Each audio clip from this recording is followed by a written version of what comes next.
Dieu est lumière, et il n'y a point en lui de ténèbres. 1 Jean 1,5. Aux yeux du Seigneur, tout péché, de quelque sorte qu'il soit, est mauvais. Une seule souillure sur une blessure peut provoquer la mort. Un petit germe peut détruire toute la famille. Chaque péché est horrible et terrible. Seule la lumière de Dieu venant en nous nous délivre du dommage causé par notre pensée, notre parole ou notre acte. Cette même lumière montre la gloire, la beauté et la majesté de notre Sauveur vivant. Lorsque l'homme découvre nos péchés, c'est pour nous couvrir de honte. Mais la lumière de Dieu découvre nos péchés pour nous aider à les confesser et pour nous purifier. Nous avons l'assurance de la prophétie que nous n'avons pas à monter sur la montagne pour voir sa gloire.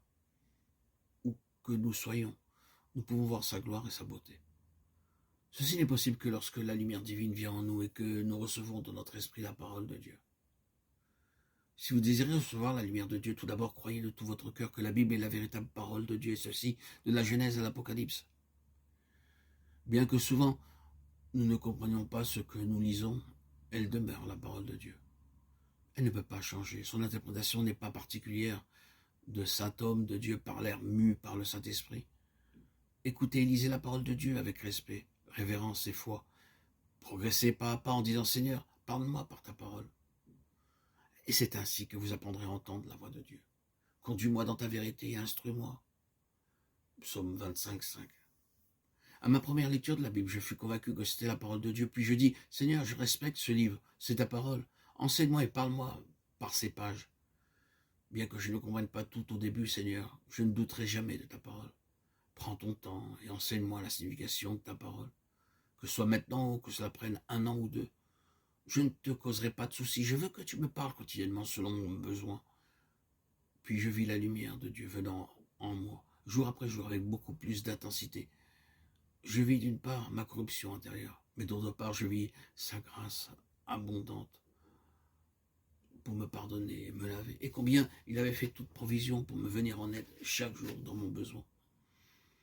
Au début, je pensais qu'en acquérant de la connaissance biblique, je deviendrais plus juste.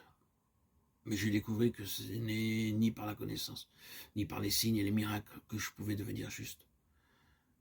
La justice ne vient qu'en entendant la voix de Dieu.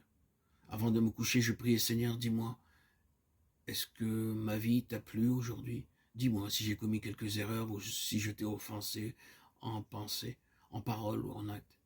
Si j'ai fait quelque chose de mal. Seigneur, montre-le-moi. Il me le montrait, je confessais et mon Seigneur me pardonnait, me disait, je suis satisfait de toi, va. J'allais immédiatement au lit et j'avais un bon sommeil. Mais si ayant fait quelque chose de mal, je ne le confessais pas, je ne dormais pas bien. Je me retournais jusqu'à ce que je m'agenouille devant le Seigneur en disant « Oui Seigneur, je suis désolé, c'était de ma faute, je t'ai offensé, pardonne-moi, je crois à l'efficacité du précieux sang. Seigneur, pardonne-moi. » Puis il me disait « Mon enfant, va au lit de nouveau. Je suis satisfait de toi. Maintenant, je suis heureux chaque jour.